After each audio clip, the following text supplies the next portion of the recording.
Specially invitation পাঠিয়েছেন। কোন নবীকে আল্লাহ এটা পাঠান নাই। কোন নবীকে আল্লাহ তাআলা ঊর্ধ্ব জগতের স্পেশাল ডিভাইন ঐশী মিটিং এর জন্য কোন ইনভিটেশন পাঠান নাই, বিষ্ণু ইসলামকে পাঠিয়েছেন। সুবহানাল্লাহ পড়েন। মেরাজের ঘটনা আমরা জানি না?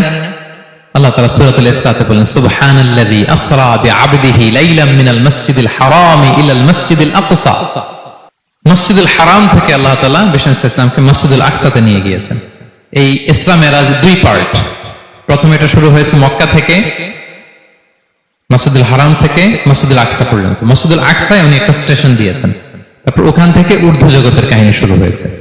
আল্লাহ তাআলার স্পেশাল কিছু নিদর্শন দেখানোর জন্য, বিষ্ণু ইসলামকে সান্ত্বনা দেওয়ার জন্য, ওনার মন ভালো করে দেওয়ার জন্য আসমানে ইনভিটেশন পাঠিয়েছেন। আল্লাহু আকবার। কোন নবীকে আল্লাহ তাআলা এই মর্তবা দেন নাই, বিষ্ণু ইসলামকে দিয়েছেন। ইউনিক ফিচার, কেউ পাননি এটা। এবং এই যে বললাম, তিনি মক্কা থেকে প্যালেস্টাইনে একটা স্টেশন দিয়েছেন, মসজিদুল আকসায় স্টেশন দিয়েছিলেন। তো তিনি বললেন, আমি যখন মসজিদুল আকসায় ঢুকলাম, দেখি সব নবীরা আমার জন্য অপেক্ষা করতেছে। সকল নবীর, আমার আগে যত নবীরা এসেছিল সব নবীর অপেক্ষা করতেছে। ফাহানাতিস সালাহ, নামাজের ওয়াক্ত হলো। ফাআমামতুহুম, এই সব নবীদেরকে নিয়ে আমি নামাজের ইমামতি করেছি। সব নবীদেরকে নিয়ে বিষ্ণু ইসলাম মসজিদুল আকসা ইমামতি করেছেন। এই সুযোগ আর অন্য কোন নবী পেয়েছে কি? আওয়াজ করে বলেন, পেয়েছে?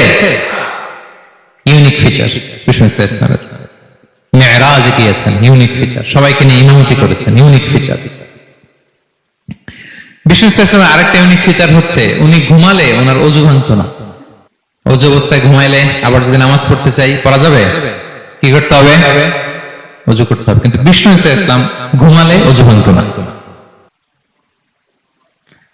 বিষ্ণু ইসলাম বলতেন, ইন্না আইনাইয়া তানামান ওয়ালা ইয়ানামু কলবি, আমার চোখ ঘুমায় কিন্তু আমার অন্তর ঘুমায় না।